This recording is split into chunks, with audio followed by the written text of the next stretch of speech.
आप सुन रहे हैं प्रेमचंद्र की कहानी अलगी ओझा, मेरी यानी स्वीटी की आवाज में। भोला महतो ने पहले स्त्री के मर जाने पर जब दूसरी सगाई की तो उसके लड़के रघु के लिए जैसे बुरे दिन आ गए। रघु की उम्र उस समय केवल 10 वर्ष की थी। चैन से गांव में गुल्ली डंडा खेलता फिरता था। माँ के आते ही चक्की में जुतना पड़ा। पन्ना रूपवती स्त्री थी और रूप और गर्व में चोली दामन का नाता है। वह अपने हाथों से कोई मोटा काम ना करती थी। गोबर रघु निकालता, बैलों को सानी रघु देता, रघु ही झूठे बर्तन मांजता। भोला की आंखें कुछ ऐसी फिरी कि उसे अब रघु में सब बुराइयां ही बुराइयां नजर आती। पन्ना की बातों को वह प्राचीन मर्यादा अनुसार आंखें बंद करके मान लेता। रघु की शिकायतों की जरा भी परवाह न करता। नतीजा यह हुआ कि रघु ने शिकायत करना छोड़ दिया। किसके सामने रोए? बाप ही नहीं, सारा गांव उसका दुश्मन था। बड़ा जिद्दी लड़का है। पन्ना को तो कुछ समझता ही नहीं। बेचारी उसका दुलार करती है, खिलाती पिलाती है। यह उसी का फल है। दूसरी औरत होती तो निबाह ना होता। वह तो कहो पन्ना इतनी सीधी सादी है कि निबाह होता जाता है। सबल की शिकायतें सब सुनते हैं, निर्बल की फरियाद भी कोई नहीं सुनता। रघु का हृदय माँ की ओर से दिन ब दिन फटता जाता था। यहाँ तक कि 8 साल गुजर गए और एक दिन भोला के नाम मृत्यु का संदेश आ पहुंचा। पन्ना के 4 बच्चे थे, 3 बेटे और 1 बेटी। इतना बड़ा खर्च और कमाने वाला कोई नहीं। रघु अब क्यों बात पूछने लगा? यह मानी हुई बात थी। अपनी स्त्री लाएगा और अलग रहेगा। स्त्री आकर और भी आग लगाएगी। पन्ना के चारों ओर अंधेरा ही अंधेरा था।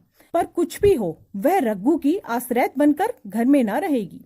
जिस घर में उसने राज किया, अब उसमें लौंडी बनकर न रहेगी।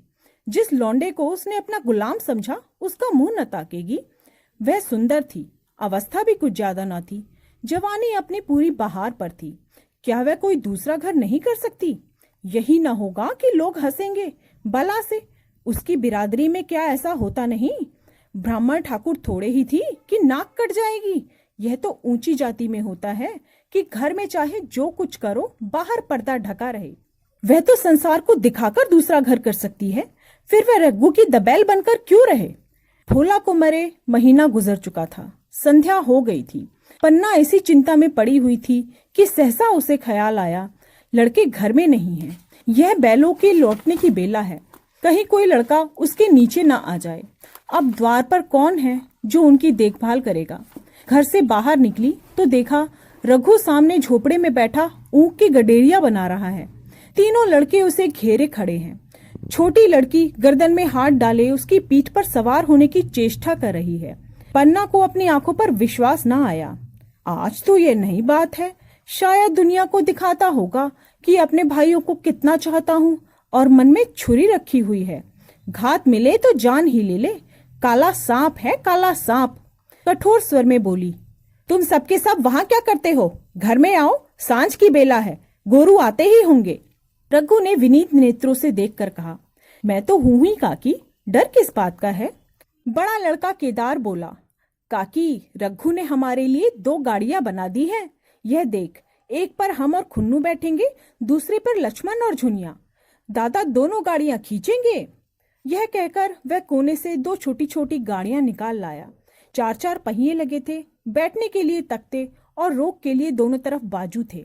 पन्ना ने आश्चर्य से पूछा, ये गाड़ियां किसने बनाई? केदार ने चिढ़कर कहा, रघु दादा ने बनाई, और किसने? भगत के घर से बसूला और रुखानी मांग लाए और झटपट बना दी। खूब दौड़ती हैं काकी, बैठ खुन्नू, मैं खींचूं। खुन्नू गाड़ी में बैठ गया। केदार खींचने लगा। चर चर का शोर हुआ, मानो गाड़ी भी इसी खेल में लड़कों के साथ शरीक है। लक्ष्मण ने दूसरी गाड़ी पर बैठकर कहा, दादा खींचो।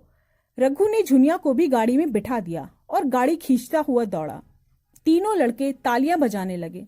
पन्ना चकित नेत्रों से यह दृश्य देख रही थी और सोच रही थी कि क्या यह वही रघु है या कोई और। थोड़ी देर के बाद दोनों गाड़ियां लौटी। लड़के घर में आकर इस यान यात्रा के अनुभव बयान करने लगे। कितने खुश थे सब के सब, मानो हवाई जहाज में बैठकर आए हों। खुन्नू ने कहा, काकी सच पेड़ दौड़ रहे थे। लक्ष्मण ने कहा, और बचिया कैसी भागी? सबकी सब दौड़ी। केदार, काकी, रघु दादा दोनों गाड़ियां एक साथ खींच ले जाते हैं। झुनिया सबसे छोटी थी। उसकी व्यंजना शक्ति और उछल कूद नेत्रों तक परिमित थी। तालियां बजा बजा कर नाच रही थी। खुन्नू, अब हमारे घर गाय भी आएगी काकी। रघु दादा ने गिरधारी से कहा है कि हमें गाय ला दो। गिरधारी बोला, कल लाऊंगा। केदार, 3 सेर दूध देती है काकी, खूब दूध पिएंगे। इतने में रघु भी अंदर आ गया। पन्ना ने अवहेलना की दृष्टि से देखा और पूछा, क्यों रघु, तुमने गिरधारी से कोई गाय मांगी है क्या? रघु ने क्षमा प्रार्थना के भाव से कहा, हाँ मांगी तो है, कल लावेगा। पन्ना, रुपए किसके घर से आवेंगे, यह भी सोचा है? रघु, सब सोच लिया काकी, मेरी यह मुहर नहीं है, इसके 25 रुपए मिल रहे हैं। 5 रुपए बचिया के मुजरा दे दूंगा, बस गाय अपनी हो जाएगी।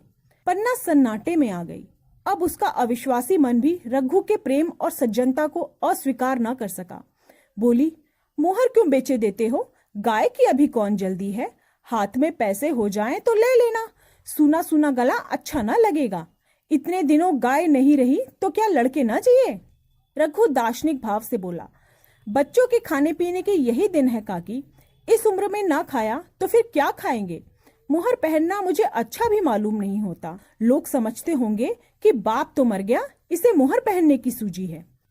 भोला महतो तो गाय की चिंता में ही चल बसे। न रुपए आए और न ही गाय मिली। मजबूर थे। रघु ने वही समस्या कितनी सुगमता से हल कर दी। आज जीवन में पहली बार पन्ना को रघु पर विश्वास आया। बोली, जब गहना ही बेचना है तो अपनी मुहर क्यों बेचोगे, मेरी हंसली ले लेना। रघु, नहीं काकी, वह तुम्हारे गले में बहुत अच्छी लगती है। मर्दों का क्या, मुहर पहने या ना पहने। पन्ना, चल मैं बूढ़ी हुई, मुझे अब हंसली पहनकर क्या करना है?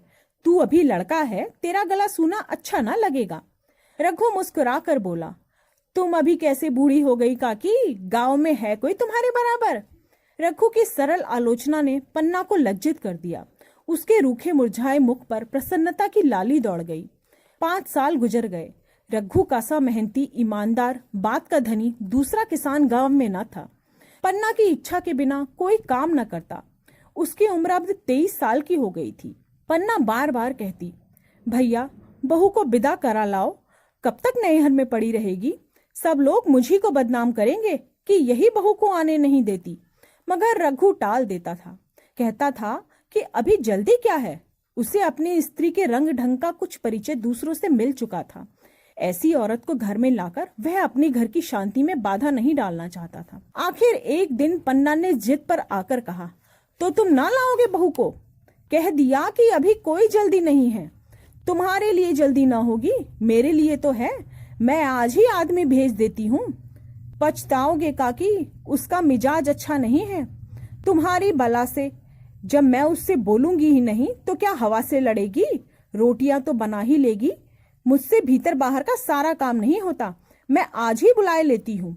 बुलाना चाहती हो तो बुला लो, मगर फिर ना कहना कि ये मेहरिया को ठीक नहीं करता, उसका गुलाम हो गया है। ना कहूंगी, जाकर 2 साड़ियां और मिठाई ले आ। तीसरे दिन मुलिया मैके से आ गई। दरवाजे पर नगाड़े बजे। शहनाइयों की मधुर ध्वनि आकाश में गूंजने लगी। मुंह दिखावे की रस्म अदा हुई। वह इस मरुभूमि में निर्मल जलधारा सी थी। गेहुआ रंग था, बड़ी बड़ी नुकीले पलके, कपोलों पर हल्की सुर्खी, आंखों में प्रबल आकर्षण। रघु उसे देखते ही मंत्रमुग्ध हो गया। प्रातःकाल पानी का घड़ा लेकर चलती, तब उसका गेहुआ रंग प्रभात की सुनहरी किरणों से कुंदन हो जाता। मानो उषा अपनी सारी सुगंध, सारा विकास, सारा उन्माद लिए मुस्कुराती चली जाती हो। मुलिया मैके से ही जली भुनी आई थी। मेरा शौहर छाती फाड़ कर काम करे और पन्ना रानी बनी बैठी रहे, उसके लड़के रईस ज्यादा बने घूमे। मुलिया से यह बर्दाश्त न होगा। वह किसी की गुलामी न करेगी। अपने लड़के तो अपने होते ही नहीं, भाई किसके होते हैं? जब तक पर नहीं निकलते रघु को घेरे हुए खड़े हैं। जो ही जरा सयाने हुए पल्ला झाड़कर निकल जाएंगे, बात भी ना पूछेंगे। उस दिन उसने रघु से कहा, तुम्हें इस तरह की गुलामी करनी हो तो करो, मुझसे ना होगी। रघु, तो फिर क्या करूं, तू ही बता। लड़के तो अभी घर का काम करने लायक भी नहीं है। मुलिया, लड़के रावत के हैं, कुछ तुम्हारे नहीं। यही पन्ना है जो तुम्हें दाने दाने को तरसाती थी। सब सुन चुकी हूँ। मैं लौंडी बनकर ना रहूंगी। रुपए पैसे का तो मुझे कुछ हिसाब मिलता नहीं, न जाने तुम क्या लाते हो और वह क्या करती है। तुम समझते होगे कि रुपए घर ही में तो हैं, मगर देख लेना तुम्हें जो एक भी फूटी कौड़ी मिले। रघु, रुपए पैसे तेरे हाथ में देने लगूं तो दुनिया क्या कहेगी, यह तो सोच। मुलिया, दुनिया जो चाहे कहे, दुनिया के हाथों में बिकी नहीं हूं। देख लेना भाड़ लीप कर हाथ ही काले होंगे, फिर तुम अपने भाइयों के लिए मरो, मैं क्यों मरूं। रघु ने जवाब न दिया। उसे जिस बात का भय था वह इतनी जल्दी सिर पर आन पड़ी। अगर उसे बहुत तथ्योत भी किया तो 6 साल महीने और काम चलेगा, बस आगे यह डोंगा चलता नजर नहीं आ रहा था। आखिर बकरे की माँ कब तक खैर मनाएगी। एक दिन पन्ना ने महुए का सुखावन डाला। बरसात शुरू हो गई थी। बरसात में अनाज गीले होने का डर था। मुलिया से बोली, बहू जरा देखती रहना, मैं तालाब से नहा आऊं। मुलिया ने लापरवाही से कहा, मुझे नींद आ रही है, तुम बैठकर देखो, एक दिन ना नहाओगी तो क्या होगा। पन्ना ने साड़ी उठाकर रख दी, नहाने ना गई। मुलिया का वार खाली गया। कई दिनों के बाद एक शाम को पन्ना धान रोपकर लौटी। अंधेरा हो गया था। दिन भर की भूखी थी। आशा थी बहू ने रोटी बनाकर रखी होगी, मगर देखा तो यहाँ चूल्हा ठंडा पड़ा हुआ था और बच्चे मारे भूख के तड़प रहे थे। मुलिया से आहिस्ते से पूछा, आज अभी चूल्हा नहीं जला क्या। केदार ने कहा, आज दोपहर को भी चूल्हा नहीं जला काकी, भाभी ने कुछ बनाया ही नहीं। पन्ना, तो तुम लोगों ने क्या खाया। केदार, कुछ नहीं, रात की रोटियां थी, खुन्नू और लक्ष्मण ने खाई, मैंने तो सत्तू खा लिया। पन्ना, और बहू, उसने क्या खाया। केदार, वह तो पड़ी सो रही हैं, कुछ नहीं खाया। पन्ना ने उसी वक्त चूल्हा जलाया और खाना बनाने बैठी। आटा गूंथती थी और रोती थी। क्या नसीब है, दिन भर खेत में जली, घर आई तो चूल्हे के सामने जलना पड़ा। केदार का 14वां साल था। भाभी के रंग डंग देखकर सारी स्थिति समझ रहा था। बोला, काकी, भाभी अब तुम्हारे साथ रहना नहीं चाहती। पन्ना ने चौंक कर कहा, क्या कुछ कहती थी। केदार, कहती तो कुछ नहीं थी, मगर है उसके मन में यही बात, फिर तुम क्यों नहीं छोड़ देती, चाहे जहां रहे, हमारी भी भगवान है। पन्ना ने दांतों से जीभ दबाकर कहा, चुप, मेरे सामने ऐसी बात भूल कर भी ना कहना। रघु तुम्हारा भाई ही नहीं, तुम्हारा बाप है। मुलिया से कभी बोलोगे तो समझ लेना, जहर खा लूंगी। दशहरे का त्योहार आया। उस गांव से कोस भर पर एक पूर्वे में मेला लगता था। गांव के सब लड़के मेला देखने चले। पन्ना भी लड़कों के साथ चलने को तैयार हुई, मगर पैसे कहाँ से आए। कुंजी तो मुलिया के पास थी। रघु ने आकर मुलिया से कहा, लड़के मेला देखने जा रहे हैं, सबों को 2-2 आने दे दो। मुलिया ने त्योरियां चढ़ाकर कहा, पैसे घर में नहीं हैं। रघु, अभी तो तिलहन बिका था, क्या इतनी जल्दी रुपए उठ गए। मुलिया, हाँ उठ गए। रघु, कहाँ उठ गए, जरा सुनू तो, आज त्योहार के दिन लड़के मेला देखने न जाएंगे क्या। मुलिया, अपनी काकी से कहो पैसे निकाले। खूंटी पर कुंजी लटक रही थी। रघु ने कुंजी उतारी और चाहा कि संदूक खोले कि मुलिया ने उसका हाथ पकड़ लिया और बोली, कुंजी मुझे दे दो, नहीं तो ठीक ना होगा। खाने पहनने को भी चाहिए, कागज किताब को भी चाहिए और उस पर मेला देखने को भी चाहिए। हमारी कमाई इसलिए नहीं है कि दूसरे खाए और मूछों पर ताव दे। पन्ना ने रघु से कहा, भैया पैसे क्या होंगे, लड़के मेला देखने न जाएंगे। रघु ने छिड़क कर कहा, मेला देखने क्यों न जाएंगे, सारा गांव जा रहा है, हमारे ही लड़के क्यों न जाएंगे। यह कहकर रघु ने अपना हाथ छुड़ा लिया और पैसे निकालकर लड़कों को दे दिए, मगर कुंजी जब मुलिया को देने लगा तब उसने उसे आंगन में फेंक दिया और मुंह लपेटकर लेट गई। लड़के मेला देखने भी ना गए। इसके बाद 2 दिन गुजर गए। मुलिया ने कुछ नहीं खाया और पन्ना भी भूखी रही। रघु कभी इसे मनाता कभी उसे, पर यह ना उठती ना वह उठती। आखिर रघु ने हैरान होकर मुलिया से पूछा, कुछ तो कह, मुंह से चाहती क्या है। मुलिया ने धरती को संबोधित करते हुए कहा, मैं कुछ नहीं चाहती, तू मुझे मेरे घर पहुंचा दे बस। रघु, अच्छा उठ, बना खाना, पहुंचा दूंगा। मुलिया ने रघु की ओर आंखें उठाई। रघु उसकी सूरत देखकर डर गया। वह माधुर्य, वह मोहकता, वह लावण्य गायब हो चुका था। दांत निकल आए थे, आंखें फट गई थी और नथुने फड़क रहे थे। अंगारे किसी लाल लाल आंखों से देखकर बोली, अच्छा तो काकी ने यही सलाह दी है, यही मंत्र पढ़ाया है, तो यहाँ मैं भी कोई कच्ची नहीं हूँ, तुम दोनों की छाती पर मूंग डलूंगी, मूंग। हो किस फेर में। रघु, अच्छा तो मूंग ही दल लेना, कुछ खा पी ले तभी तो मूंग दल सकेगी। मूलिया, अब तो तभी पानी मुंह में डालूंगी जब घर अलग हो जाएगा। बहुत झेल चुकी, अब नहीं झेला जाता। रघु सन्नाटे में आ गया। 1 मिनट तो उसके मुंह से कोई आवाज ही ना निकली। अलग होने के स्वप्न में भी कल्पना न की थी उसने। उसके गांव में 2-4 परिवार को उसने अलग होते हुए देखा था। अब वह खूब जानता था कि रोटी के साथ लोगों के हृदय भी अलग हो जाते, अपने हमेशा के लिए गैर हो जाते हैं। फिर उनमें वही नाता रह जाता है जो गांव के और आदमियों में। रघु ने मन में ठान लिया कि इस विपत्ति को घर में आने न दूंगा, मगर होनहार के सामने उसकी एक न चली। आह, मेरे मुख में कालिक लगेगी। दुनिया यही कहेगी कि बाप के मर जाने पर 10 साल भी एक में निभा ना हो सका। फिर किससे अलग हो जाऊं? जिनको गोद में खिलाया, जिनको बच्चों की तरह पाला, जिनके लिए तरह तरह के कष्ट झेले, उन्हीं से अलग हो जाऊं? अपने प्यारों को घर से निकाल बाहर करूं? उसका गला फंस गया। कांपते हुए सर में बोला, तू क्या चाहती है कि मैं अपने भाइयों से अलग हो जाऊं? भला सोच तो, कहीं मुंह दिखाने लायक भी ना रहूंगा। मूलिया, तो मेरा इन लोगों के साथ निभा ना होगा। रघु, तो तू अलग हो जा, मुझे अपने साथ क्यों घसीटती है? मूलिया, तो मुझे क्या, तुम्हारे घर में मिठाई मिलती है? मेरे लिए संसार में दूसरी कोई जगह नहीं है क्या? रघु, तेरी जैसी मर्जी, जहां चाहे रह, मैं अपने घर वालों से अलग नहीं हो सकता।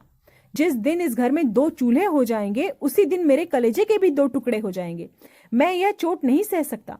तुझे जो तकलीफ हो वह मैं दूर कर सकता हूँ। माल असबाब की मालकिन ही तू है, अनाज पानी तेरे ही हाथ है। अब रहे क्या गया? कुछ काम धंधा नहीं करना चाहती तो मत कर। भगवान ने मुझे समाई दी होती तो तुझे तिनका भी ना उठाने देता।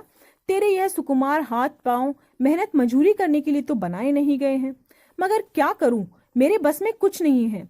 फिर भी तेरा मन काम करने को ना चाहे तो मत कर, मगर मुझसे अलग होने की बात ना कह, मैं तेरे पैरों पड़ता हूँ। मूलिया ने सिर से आंचल खिसकाया और जरा समीप आकर बोली, देखो, मैं काम करने से नहीं डरती, ना ही बैठे बैठे खाना चाहती हूँ, मगर मुझसे किसी की धौंस नहीं सही जाती। तुम्हारी ही काकी घर का काम काज करती है तो अपने लिए करती है, अपने बाल बच्चों के लिए करती है, मुझ पर कोई एहसान नहीं करती। फिर मुझ पर धौंस क्यों जमाती है? उन्हें अपने बच्चे प्यारे होंगे, मुझे तो तुम्हारा ही आसरा है। मैं अपनी आंखों से यह नहीं देख सकती कि सारा घर चैन की नींद सोए, जरा जरा से बच्चे दूध पिए, और जिसके बलबूते पर यह गृहस्थी जमी हुई है वह मट्ठे को तरसे, कोई उसका पूछने वाला ना हो। जरा अपना मुंह तो देखो, कैसी सूरत निकल आई है। औरों के तो 2-4 बरस में अपने पट्टे तैयार हो जाएंगे, तुम तो 10 साल में खाट पर पड़ जाओगे। बैठ जाओ, खड़े क्यों हो? क्या मार कर भागोगे? मैं तुम्हें जबरदस्ती बांध ना लूंगी। ऐसे निर्मोहियों से पाला पड़ेगा पता होता तो इस घर में भूल के भी ना आती, आती भी तो मन ना लगाती। मगर अब तो मन तुमसे लगने लगा है। घर भी जाऊं तो मन यही रहेगा, और तुम जो हो कि मेरी बात ही नहीं पूछते। मूलिया की ये रसीली बातें रघु पर कोई असर न डाल सकी। वह उसी रुखाई से बोला, मूलिया, मुझसे यह ना होगा। अलग होने का ध्यान करते ही मेरा मन न जाने कैसा हो जाता है। यह चोट मुझसे न सही जाएगी। मूलिया ने परिहास करके कहा, तो चूड़ियां पहनकर अंदर बैठ जाओ, लाओ मैं मूछें लगा लूं। मैं तो समझती थी कि तुम में कुछ कसबल है, अब देखती हूं तो निरे मिट्टी के लोदे हो लोदे। पन्ना दलान में खड़ी सभी बातें सुन रही थी। अब उससे रहा ना गया। सामने आकर रघु से बोली, जब वह अलग होने पर तुली हुई है, फिर तुम क्यों उसे जबरदस्ती मिलाए रखना चाहते हो? तुम उसे लेकर अलग रहो, हमारे भगवान मालिक हैं। जब महतो मर गए थे और कहीं पत्ती की भी छाह नहीं थी, तब उस वक्त भगवान ने हमारा निर्वाह कर दिया, तो अब क्या डर है? अब तो भगवान की दया से तीनों लड़के सयाने हो गए हैं, अब कोई चिंता नहीं। रघु ने आंसू भरी आंखों से पन्ना को देखकर कहा, काकी, तू भी पागल हो गई है क्या? जानती नहीं, 2 रोटियां होते ही मन भी 2 हो जाते हैं। पन्ना, जब वह मानती ही नहीं तो तू करेगा क्या? भगवान की यही मर्जी होगी तो कोई क्या करे। जितने दिन एक साथ रहना लिखा था उतने दिन रहे, अब यही उसकी मर्जी है तो यही सही। तुमने मेरे बाल बच्चों के लिए जो किया है वह मैं भूल नहीं सकती। तुमने इनके सर पर हाथ न रखा होता तो आज इनकी न जाने क्या गति होती, न जाने किसके द्वार पर ठोकरे खाते होते, न जाने कहां कहां भीख मांगते फिरते। तुम्हारा जस मैं मरते दम तक गाऊंगी। अगर मेरी खाल भी तुम्हारे जूते बनाने के काम आए तो खुशी से दे दूंगी। चाहे तुमसे अलग हो जाऊं, पर जिस घड़ी तुम पुकारोगे कुत्ते की तरह दौड़ती हुई आऊंगी। यह भूल कर भी न सोचना कि तुमसे अलग होकर तुम्हारा बुरा चाहूंगी। जिस दिन तुम्हारा अनबल मेरे मन में आएगा उसी दिन विष खाकर मर जाऊंगी। भगवान करे तुम दूधो नहाओ पूतो फलो। मरते दम तक यही आशीष मेरे रोए रोए से निकलती होगी। और अगर लड़के भी अपने बाप की औलाद हैं तो मरते दम तक तुम्हारा पोस मानेंगे। यह कहकर पन्ना रोती हुई वहां से चली गई। रघु वहीं मूर्ति की तरह खड़ा रहा। आसमान की ओर टकटकी लगी थी, आंखों से आंसू बह रहे थे। पन्ना की बातें सुनकर मुलिया समझ गई कि अब तो अपनी पौ बारा है। चटपट उठी, घर में झाड़ू लगाया, चूल्हा जलाया, कुएं से पानी लाने चली। उसकी टेक पूरी हो गई थी। गांव में स्त्रियों के दो दल होते हैं, एक बहुओं का, दूसरी सासों का। बहुएं सलाह और सहानुभूति के लिए अपने दल में जाती हैं, सासें अपने दल में। दोनों की पंचायतें अलग होती हैं। मुलिया को कुएं पर 2-3 बहुएं मिल गईं। एक ने पूछा, आज तो तुम्हारी बहुरिया बहुत रो रही थी। मुलिया ने विजय के गर्व से कहा, इतने दिनों घर की मालकिन बनी हुई थी, राजपाट छोड़ते किसे अच्छा लगता है। बहन, मैं उसका बुरा नहीं चाहती, लेकिन एक आदमी की कमाई में कहाँ तक बरकत हो। मेरी भी तो यही खाने पीने पहनने ओढ़ने के दिन है। अभी उसके पीछे मरो, फिर बाल बच्चे हो जाएंगे, उसके पीछे मरो, सारा जिंदगी रोते ही कट जाए। एक बहू, बुढ़िया यही चाहती है कि बस जन्म भर लौंडी बनकर रहे, मोटा झोटा खाए और कोने में पड़ी रहे। दूसरी बहू, किस भरोसे पर कोई मरे। अपने लड़के तो बात नहीं पूछते, पराये लड़कों का क्या भरोसा। कल इनके हाथ पांव हो जाएंगे, फिर कौन पूछता है। अपनी अपनी मेहरियों का मुंह देखेंगे। मुनिया पानी लेकर गई, खाना बनाया। रघु से बोली, जाओ नहाओ, रोटी तैयार है। रघु ने मानो सुना ही नहीं, सिर पर हाथ रखकर द्वार की तरफ ताकता रहा। मुलिया, क्या कहती हूँ, कुछ सुनाई देता है। रोटी तैयार है, जाओ नहाओ। रघु, सुन तो रहा हूँ, क्या बहरा हूँ। रोटी तैयार है तो जाकर खा ले, मुझे भूख नहीं है। मुलिया ने फिर कुछ ना कहा, जाकर चूल्हा बुझा दिया। रोटियां उठाकर छीके पे रख दी और मुंह ढांपकर लेट रही। जरा देर में पन्ना आकर बोली, खाना तो तैयार है, नहा धोकर खा लो, वह भी तो भूखी होगी।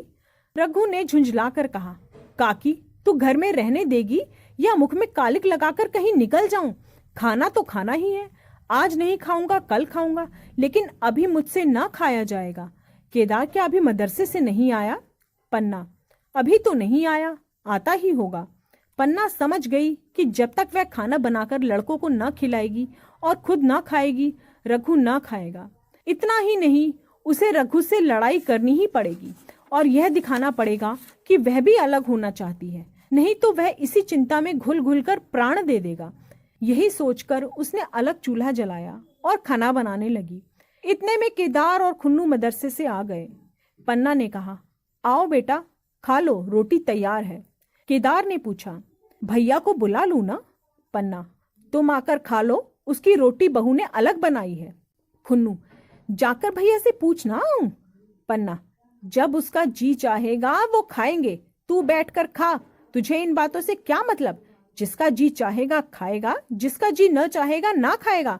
जब वह और उसकी बीवी अलग रहने पर तुले हैं तो उन्हें कौन मनाए। केदार, तो क्यों अम्मा जी, क्या अब हम अलग घर में रहेंगे। पन्ना, उसका जी चाहे वह एक घर में रहे, जी चाहे आंगन में दीवार डाल दे। खुन्नू ने दरवाजे पर आकर झांका। सामने फूस की झोपड़ी थी, वहीं खाट पर पड़ा रघु नारियल पी रहा था। खुन्नू, भैया तो अभी नारियल लिए बैठे हैं। पन्ना, जब जी चाहेगा खाएगा। केदार, भैया ने भाभी को डांटा नहीं। मुलिया अपनी कोठरी में पड़ी सुन रही थी, बाहर आके बोली, भैया ने तो नहीं डांटा, अब तुम ही आकर डांट लो। सहसा मुलिया ने आकर कहा, अब तो उठोगे कि अब भी नहीं। जिनके नाम पर फाका कर रहे हो, उन्होंने मजे से लड़कों को खिलाया, आप खाया और अब आराम से सो रही हैं। मोर पिया मेरी बात ना पूछे, मोर सुहागिन नाव। एक बार भी तो मुंह से ना फटा कि भैया खा लो। रघु को इस समय मर्मांतक पीड़ा हो रही थी। मुलिया के इन कठोर शब्दों से घाव पर नमक छिड़का जा रहा था। दुखित नेत्रों से देखकर बोला, तेरी जो मर्जी थी वही हुआ ना, अब जाकर ढोल बजा। मुलिया, नहीं, तुम्हारे लिए थाली परोसे बैठी हैं। रघु, मुझे चिढ़ा मत, तेरे पीछे मैं बदनाम हो रहा हूँ। जब तू किसी की होकर नहीं रहना चाहती तो दूसरों को क्या गरज है जो तेरी खुशामद करे। जाकर काकी से पूछ, लड़के आम चुनने गए हैं, उन्हें पकड़ लाऊं। मुलिया ने अंगूठा दिखाकर कहा, यह जाता है, तुम्हें 100 बार गरज हो जाकर पूछो, मैं नहीं पूछूंगी। इतने में पन्ना भी भीतर से निकल आई। रघु ने पूछा, लड़के बगीचे में चले गए काकी, लू चल रही है। पन्ना, अब उनका कौन पूछतर है। बगीचे में जाएं, पेड़ पर चढ़ें, पानी में डूबे, मैं अकेले क्या क्या करूंगी। रघु, जाकर पकड़ लाऊं। पन्ना, जब तुम्हें अपने मन से नहीं जाना तो फिर मुझसे क्या कहते हो। तुम्हें रोकना होता तो रोक ना देते, तुम्हारे सामने ही तो गए होंगे। पन्ना की बात अभी पूरी भी ना हुई थी कि रघु ने नारियल कोने में रख दिया और बाग की तरफ चला। रघु लड़कों को लेकर बाग से लौटा तो देखा मुलिया अभी भी झोपड़ी में खड़ी है। बोला, तू जाकर खा क्यों नहीं लेती, मुझे तो इस बेला भूख नहीं है। मुलिया ऐंठकर बोली, हाँ भूख क्यों लगेगी, भाइयों ने खाया, वह तुम्हारे ही पेट में पहुंच गया होगा। रघु ने दांत पीस कर कहा, मुझे जला मत मुलिया, नहीं तो अच्छा ना होगा। खाना कहीं भागा नहीं जाता, एक बेला ना खाऊंगा तो मर नहीं जाऊंगा। क्या तू समझती है आज घर में कोई छोटी बात हुई है। तूने घर में चूल्हे नहीं जलाए, मेरे कलेजे में आग लगाई है। मुझे घमंड था कि और चाहे जो कुछ भी हो जाए मेरे घर में फूट का रोग आने ना पावेगा, पर तूने मेरा घमंड चूर चूर कर दिया। परालब्ध की बात है। मुनिया तिनक कर बोली, सारा मोह छो तुम्ही को है कि किसी और को भी है, मैं तो किसी को तुम्हारी तरफ बिसुरते नहीं देखती।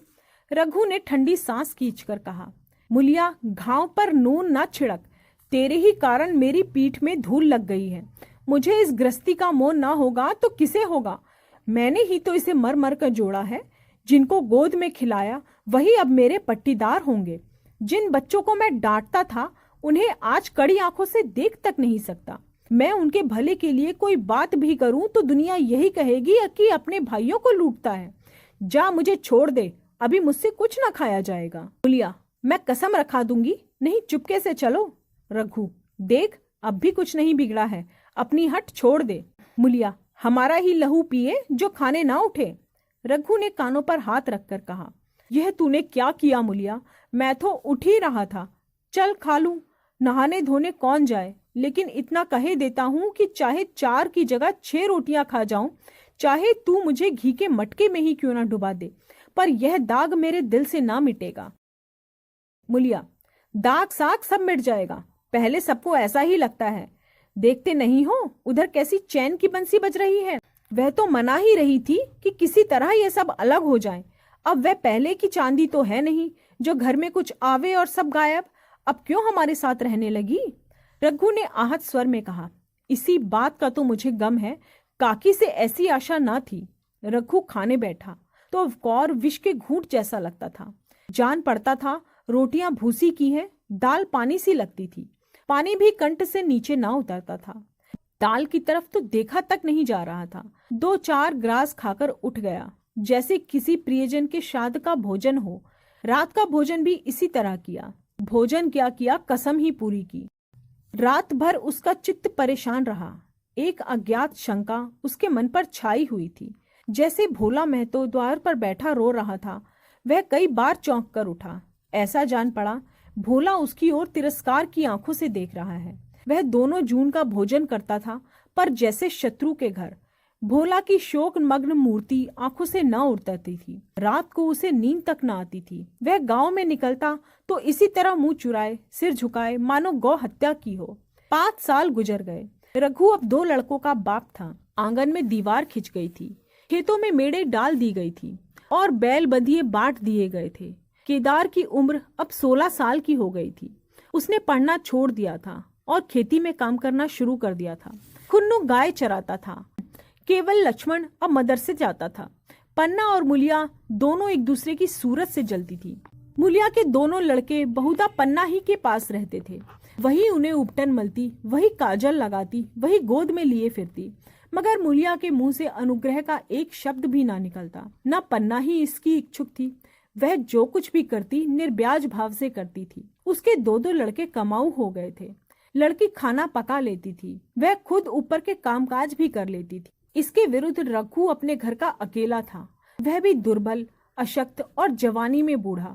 अभी आयु 30 वर्ष से अधिक न थी, लेकिन बाल खिचड़ी हो गए थे, कमर भी झुक चली थी, खांसी ने जीर्ण कर रखा था।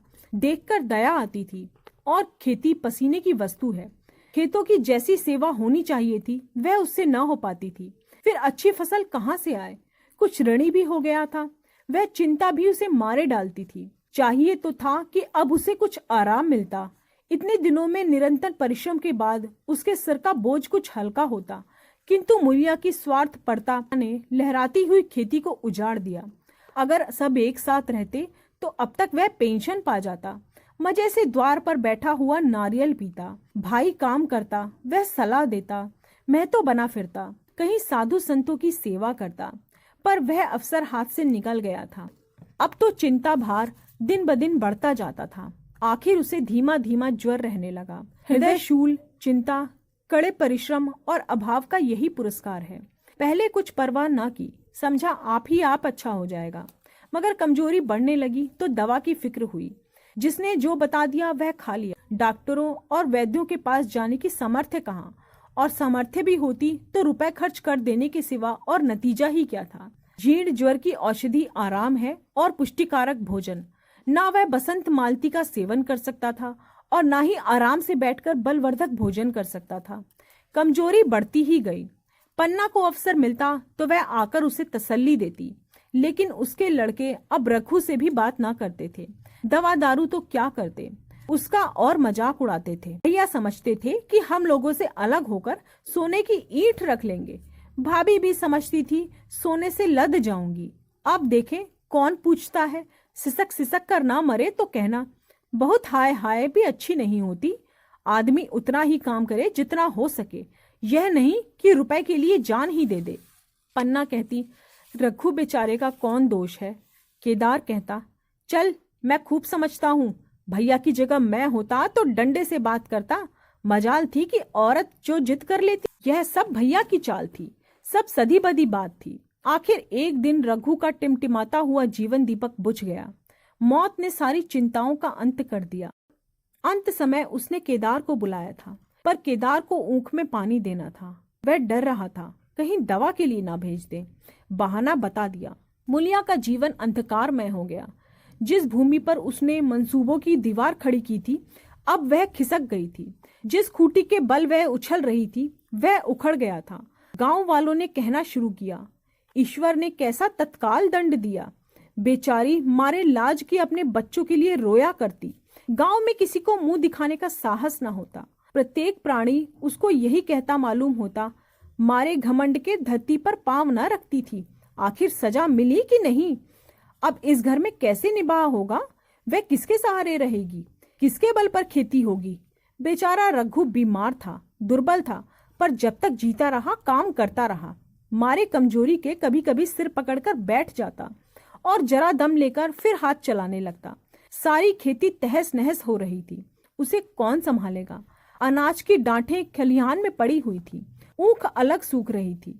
अब वह अकेली क्या क्या करेगी? फिर सिंचाई अकेले आदमी का काम तो नहीं। 3-3 मजदूरों को कहाँ से लाएगी? गांव में मजदूर थे भी तो कितने। आदमियों के लिए खींचातानी हो रही थी, क्या करे क्या ना करे। इसी तरह 13 दिन बीत गए। क्रियाक्रम से छुट्टी मिली। दूसरे ही दिन मूलिया ने दोनों बच्चों को गोद में उठाया। खलियान में पहुंचकर उसने एक को तो पेड़ के नीचे घास के नरम बिस्तर पर सुला दिया और दूसरे को वहीं बिठाकर अनाज मारने चली। बैलों को हाँकती थी और रोती थी। क्या इसीलिए भगवान ने उसको जन्म दिया था? देखते देखते क्या से क्या हो गया। इन्हीं दिनों पिछले साल अनाज मारा गया। वह रघु के लिए लोटे में शरबत और मटर की घुगनी लेकर आई थी। आज कोई ना उसके आगे है ना कोई उसके पीछे, लेकिन किसी की लौंडी तो नहीं हूँ। इससे अलग होने का अभी भी पछतावा न था। एकाएक छोटे बच्चे का रोना सुनकर उसने उधर ताका तो बड़ा लड़का उसे चुमकाकर कह रहा था, भैया चुप हो जाओ, चुप हो जाओ।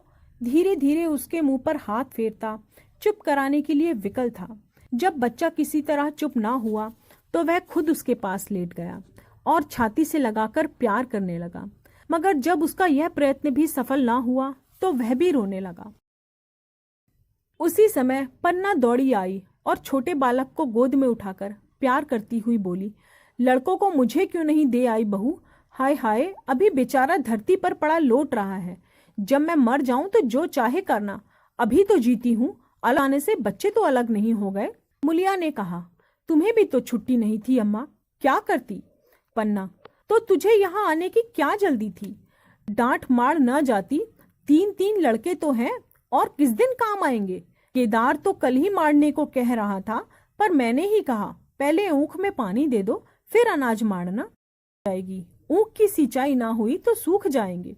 कल से पानी चढ़ा हुआ है, परसों तक खेत पुर जाएंगे, तब मंडाई हो जाएगी। तुझे विश्वास ना आवेगा, जब से भैया मरे हैं केदार को बड़ी चिंता हो गई है। दिन में 100 बार पूछता है। भाभी बहुत रोती होंगी ना? देख, लड़के भूखे तो नहीं है, कोई लड़का रोता है तो दौड़ कर आता है। देख अम्मा, क्या हुआ, बच्चा रोता क्यों है? कल रोकर बोला, अम्मा मैं जानता कि भैया इतनी जल्दी चले जाएंगे तो उनकी सेवा कर लेता। कहाँ जगाए जगाए उठता था, अब देखती हो पहर रात से उठकर काम में लग जाता है। खुन्नू कल जरा सा बोला, पहले हम अपनी ऊख में पानी दे देंगे, तब भैया के ऊख में पानी देंगे। आज तुम बड़े ऊख वाले बने हो, यह उन्हीं का पुण्य प्रताप है कि आज भले आदमी बने बैठे हो। परसों रोटी खाने को बुलाने गई तो मड़ैया में बैठा रो रहा था। मैंने पूछा क्यों रोता है, तो बोला, अम्मा भैया इसी अलगयोझे के दुख में मर गए, नहीं अभी उनकी उम्र ही क्या थी। यह उस बखत ना सूझा, नहीं तो उनसे क्यों बिगाड़ करते। यह कहकर पन्ना ने मुलिया की ओर संकेतपूर्ण दृष्टि से देखकर कहा, तुम्हें वह अलग न रहने देगा बहू। कहता है भैया हमारे लिए मर गए तो भी हम उनके बाल बच्चों के लिए मर जाएंगे क्या? मुलिया की आंखों से आंसू जारी थे। पन्ना की बातों में आज सच्ची वेदना, सच्ची संतावना भरी हुई थी। मुलिया का मन कभी उसकी ओर इतनी आकर्षित न हुआ। जिनसे उसे व्यंग और प्रतिकार का भय था, वह इतने दयालु, इतने शुभेक्षु हो गए थे। आज पहली बार उसे अपनी स्वार्थपरता पर लज्जा आई। पहली बार आत्मा ने अलगयोझे पर धिक्कारा। इस घटना को हुए 5 साल गुजर गए। पन्ना आज बूढ़ी हो गई है। केदार घर का मालिक है, मुलिया घर की मालकिन। खुन्नू और लक्ष्मण के विवाह हो चुके हैं, मगर केदार अभी तक कंवारा है। कहता है मैं विवाह ना करूंगा। कई जगहों से बातचीत हुई, कई सगाइयां आई, पर उसने हामी ना भरी। पन्ना ने कंपे लगाए, जाल फैलाए, पर वह फंसा ना। कहता, औरतों को कौन सुख, मेहरिया घर में आएगी और आदमी का मिजाज बदल जाएगा। फिर जो कुछ है वह मेहरिया है, माँ बाप भाई बंधु सब पराए हैं क्या? जब भैया जैसे आदमी का मिजाज बदल गया तो फिर दूसरों की क्या गिनती। 2 लड़के भगवान ने दिए हैं, और क्या चाहिए। बिना ब्याह किए 2 बेटे मिल गए, इनसे बढ़कर और क्या होगा। जिसे अपना समझो वह अपना है, जिसे गैर समझो वह गैर है। एक दिन पन्ना ने कहा, तेरा वंश कैसे चलेगा? केदार, मेरा वंश तो चल रहा है, दोनों लड़कों को अपना ही समझता हूँ। पन्ना, समझने ही पर है तो तू मुलिया को भी अपनी मेहरिया समझता होगा। केदार ने झेपते हुए कहा, तुम तो गाली देती हो अम्मा। पन्ना, गाली कैसी, तेरी भाभी ही तो है। केदार, मेरे जैसे लट गंवार को वह क्यों पूछने लगी? पन्ना, तू करने को तो कह, तो मैं उनसे पूछूं। केदार, नहीं मेरी अम्मा, कहीं रोने गाने ना लगे। पन्ना, तेरा मन हो तो मैं बातों बातों में उसके मन की था लूं। केदार, मैं नहीं जानता, जो चाहे कर। पन्ना केदार के मन की बात समझ गई।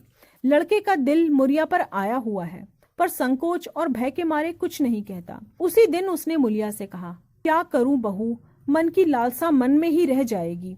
केदार का घर भी बस जाता तो मैं निश्चिंत हो जाती। मुलिया, वह तो करने को ही नहीं कहते। पन्ना, कहता है ऐसी औरत मिले जो घर में मेल से रहे तो कर लूं। मुलिया, ऐसी औरत कहाँ मिलेगी, कहीं ढूंढो। पन्ना, मैंने तो ढूंढ लिया है। मुलिया, सच, किस गांव की है?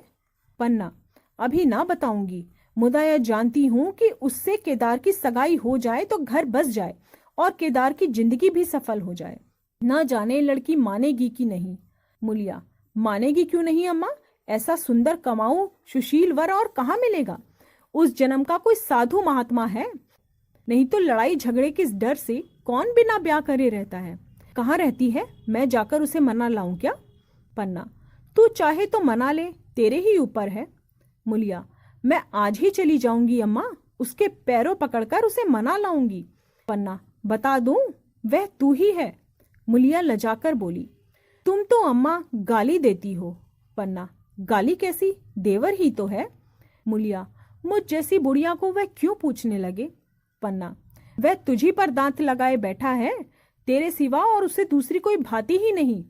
वैधव्य के शोक से मुरझाया हुआ मुलिया का पीत बदन कमल की भांति अरुण हो उठा। 10 वर्षों में जो कुछ खोया था, इसी एक क्षण में मानो ब्याज समेत मिल गया हो। वही लावण्य, वही विकास, वही आकर्षण, वही लोच। आप सुन रहे थे प्रेमचंद्र की कहानी अलगीयोझा। ऐसी ही कई मनोरंजक कहानियां सुनने के लिए और अपने साहित्य से जुड़ने के लिए मेरे चैनल को लाइक करें और सब्सक्राइब करें।